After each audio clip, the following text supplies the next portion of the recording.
Hello dear friends, આજે આપણે standard 12 સપ્લિમેન્ટરીમાં read 2 start કરીએ છીએ, જેનું ટાઇટલ છે હર વર્ડ્સ હિઝ વિઝન. હર વર્ડ્સ એટલે તેણીના શબ્દો, હિઝ વિઝન એટલે તેની દ્રષ્ટિ. તો તેણીના શબ્દો અને તેની દ્રષ્ટિ.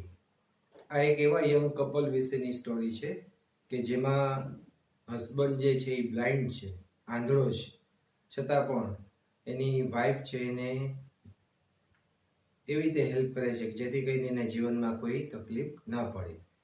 અને આ આંધળાપણાને કારણે પેલો યુવાન છે એના જીવનમાં કોઈ ખાસ મોટો બદલાવ ન આવે એવી રીતે એ જીવે છે. એવું એક કંઈ કપલ આપને આપેલું છે, એની સ્ટોરી છે. તો ચાલો જોઈએ આપણે. વન આફ્ટરનૂન એટલે એક દિવસ બપોર પછી, while waiting for her husband to finish a business meeting, Mansi toured an art museum. Waiting for એટલે રાહ જોવી, ફિનિશ એટલે પૂરું કરવું, બિઝનેસ મીટિંગ એટલે બિઝનેસને લગતી મીટિંગ, ટૂર એટલે મુલાકાત લેવી, આર્ટ મ્યુઝિયમ એટલે કલા સંગ્રહ. તો એક દિવસ બપોર પછી પોતાના હસબન્ડ બિઝનેસ મીટિંગ પૂરી કરે તેની રાહ જોતા માનસીએ એક કલા સંગ્રહાલયની મુલાકાત લીધી. She was looking forward a quiet view of the masterpieces. Look forward એટલે આશા રાખવી, quiet એટલે એકદમ શાંત, view એટલે નિહાળવું, masterpieces એટલે ઉત્કૃષ્ટ નમૂનાઓ. તો તેણી કલાના ઉત્કૃષ્ટ નમૂનાઓ જે છે એને શાંતિથી નિહાળવા માટેની આશા રાખતી હતી. Next paragraph. A young couple viewing the paintings ahead of her chattered non-stop between themselves.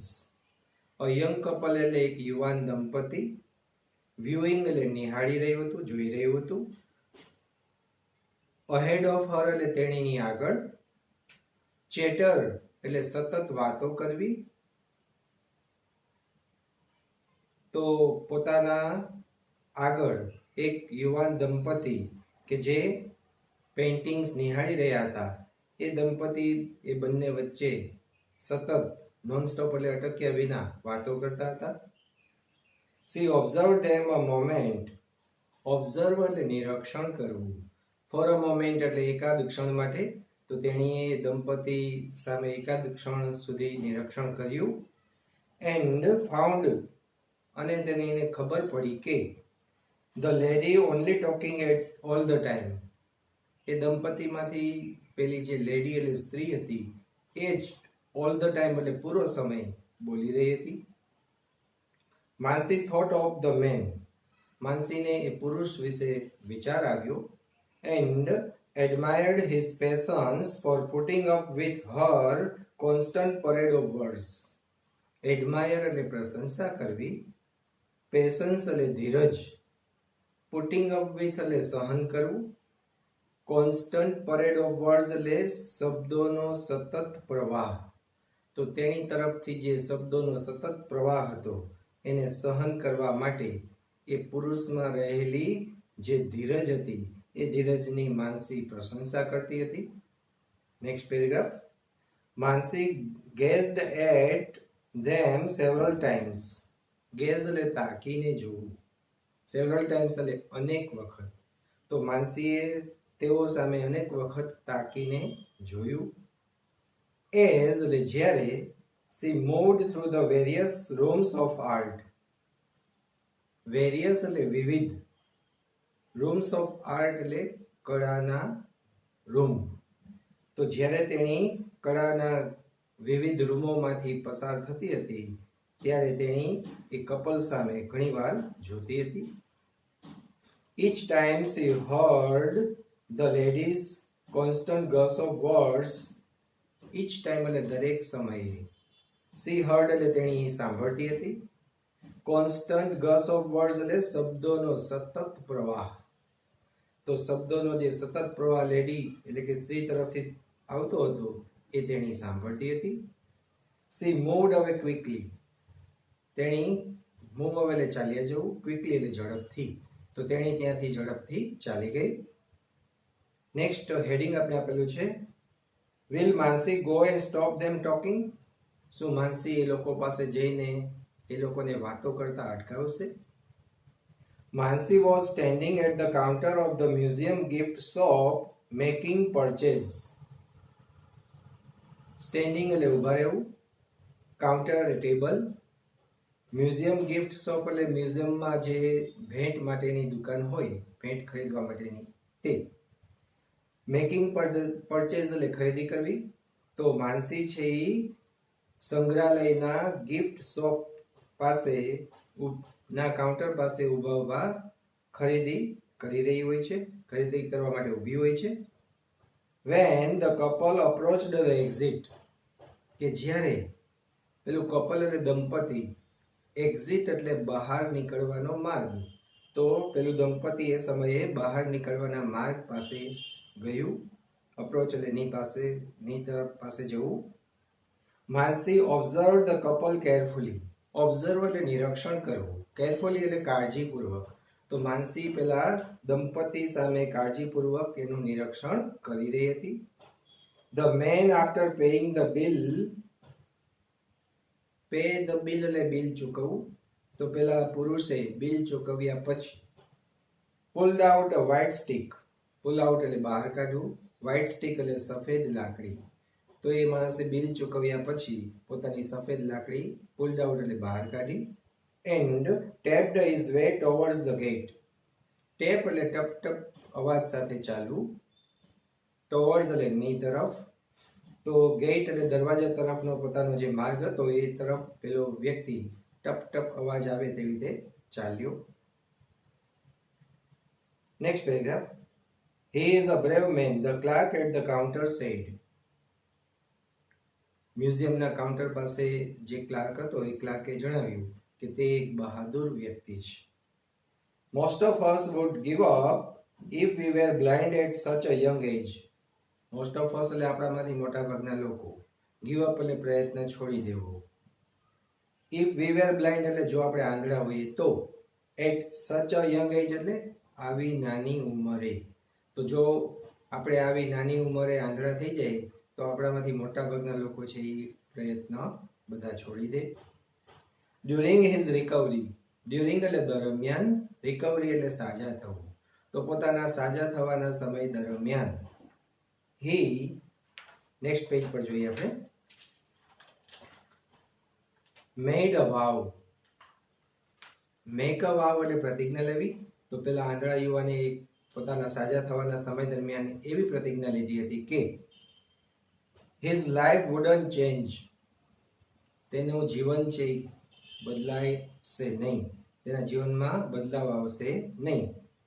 So as before, તેથી as before એટલે અગાઉની જેમ જ. He and his wife come in whenever there is a new art show. Whenever એટલે જ્યારે જ્યારે, new art show એટલે નવું કલા પ્રદર્શન. તો જ્યારે જ્યારે નવું કલા પ્રદર્શન હોય ત્યારે તે અને તેની પત્ની ત્યાં આવતા, અગાઉની જેમ જ. But what does he get out of the art? Mansi asked.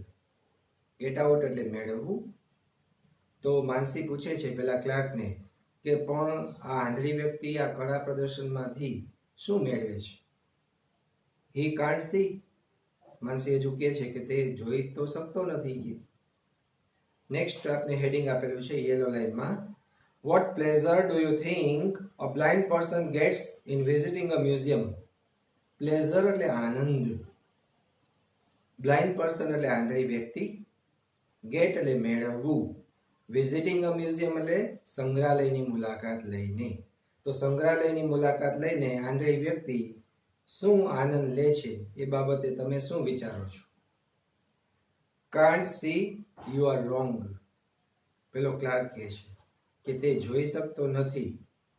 You are wrong એટલે તમે ખોટા છો. આવું માનસીને કહે છે ક્લાર્ક. હી સીસ અ લોટ. હી સીસ અ લોટ એટલે તે વ્યક્તિ ઘણું બધું જુએ છે. More then you or I do. Do એટલે અહીં જોવું. મોર ધેન એટલે ના કરતા વધુ. તો તમે અને હું જોઈ શકીએ છીએ, એના કરતાં પણ એ આંધળી વ્યક્તિ વધુ જોઈ શકે છે. ધ ક્લાર્ક સેડ, આવું ક્લાર્કે જણાવ્યું. His wife describes each painting through his mind's eye so he can see. Describe એટલે વર્ણન કરવું. each painting એટલે દરેક પેઇન્ટિંગનું, થ્રુ એટલે દ્વારા, માઇન્ડ્સ આઈ એટલે મનોચક્ષુ. તો તેની પત્ની તેના મનોચક્ષુ દ્વારા દરેક પેઇન્ટિંગનું વર્ણન કરે છે, તેથી તે જોઈ શકે છે. Next paragraph. Mansi learned something about patience, courage and love that day. Learned એટલે શીખ્યું, પેશન્સ એટલે ધીરજ, કરેજ એટલે હિંમત અને લવ એટલે પ્રેમ. તો તે દિવસે માનસીએ ધીરજ, હિંમત અને પ્રેમ વિશે કંઈક શીખ્યું હતું. She saw the patience of a young wife. તેણીએ પેશન્સ એટલે ધીરજ, તો તેણીએ યંગ વાઇફ એટલે યુવાન પત્નીની એ ધીરજ જોઈ હતી. Describing painting to a person without site. Describing એટલે વર્ણન કરતી, વિધાઉટ સાઇટ એટલે દ્રષ્ટિ વિનાનું. તો દ્રષ્ટિ વિનાના વ્યક્તિને પેઇન્ટિંગનું વર્ણન કરતી યુવાન પત્નીની ધીરજ માનસીએ તે દિવસે જોઈ હતી. તેમજ and courage of a husband. Courage એટલે હિંમત, હસબન્ડ એટલે પતિ, એવા પતિની હિંમત જોઈ હતી. who would not allow blindness to alter his life. alter એટલે ફેરફાર કરવો. તો બ્લાઇન્ડનેસ એટલે આંધળાપણું. તો આંધળાપણું પોતાના જીવનમાં કંઈ પણ ફેરફાર કરી શકશે નહીં, આવી હિંમત ધરાવતા પતિને પણ તેણીએ તે દિવસે જોયો હતો. Last paragraph. Mansi witnessed the love shared by the two people as she watched this couple walk away with their arms intertwined. Witness એટલે નજરો નજર જોવું, લવ એટલે પ્રેમ, શેર એટલે વહેંચવું, ટુ પીપલ એટલે બે લોકો, મતલબ અહીં પતિ પત્ની. તો બે લોકો દ્વારા વહેંચવામાં આવતો પ્રેમને તે દિવસે માનસીએ નજરો નજર જોયો હતો. એઝ એટલે જ્યારે, ક્યારે જોયો હતો એ હવે કહે છે. She watched this couple. તેણીએ આ દંપતીને જોયું. કેવું? તો કે walk away with their arms intertwined. walk away એટલે ચાલીને જતું, આર્મ્સ એટલે હાથ, intertwined એટલે એકબીજાના હાથમાં હાથ પરોવેલા. તો એકબીજાના હાથ પરોવીને ચાલીને જતું દંપતી જ્યારે જોયું આવું, ત્યારે માનસી જે છે એ બે વ્યક્તિ વચ્ચેના પ્રેમને વહેંચતા પોતે જોયા હતા. Really, her words are his vision, said Mansi. Really એટલે ખરેખર, her words એટલે તેણીના શબ્દો અને his vision એટલે તેની દ્રષ્ટિ. તો માનસીએ જણાવ્યું કે ખરેખર તેણીના શબ્દો છે એ તેના માટે એક દ્રષ્ટિ હતી. તો આવા એક કપલની આ સ્ટોરી છે કે જેમાં જીવનમાં કંઈ પણ ભગવાને જે કંઈ ઓછું આપ્યું હોય છતાં પણ પોતાના જીવનમાં કંઈ બદલાવ ન દેખાડે એવા એક કપલની સ્ટોરી છે. That's all. Thank you. Have a nice time.